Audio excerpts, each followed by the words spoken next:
yaa Oromoo akkamitti galleera akkamitti galleete dhiiqoo osoo akkamitti nyaannee dhuyne nu osoo dhiini obboleeyyan keenya akkana dhargaadha osoo barattoonni akkana wareegaman osoo abdiin borii akkana kana dhuman akkamitti rimni nu qaba bakka jirru hundaa tokkummaa naa kaan kutaaf amantaa waliin qoon kutaaf amantaa waliin qoon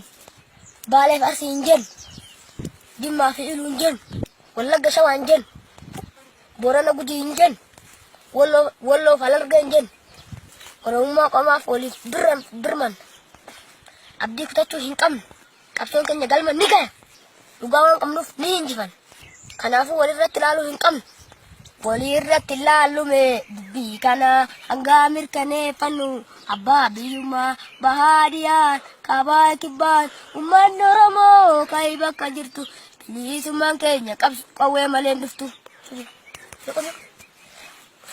ummanni Oromoo ka'ii bakka jirtu bilisummaan keenya qawwee malee hin dhuftu ummanni Oromoo ka'ii bakka jirtu bilisummaan keenya dhiiga malee hin dhuftu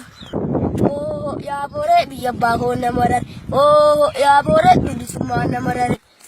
arsii qabidaan nutti gaddisi yoo ishiin diddee dhayii kunuffisi abbaa hoodhaa abbaan biyya waboo dhakaa abbaan biyya qeerroo dhakaa abbaan biyya hidhaaf falmaa jira barataa nan boorra kan gaaraa dhaare borii qabu diinaan falmaa jira barataa nan boorra kan gaaraa dhaare borii qabu diinarra kan gaaraa dhaare borii qabu.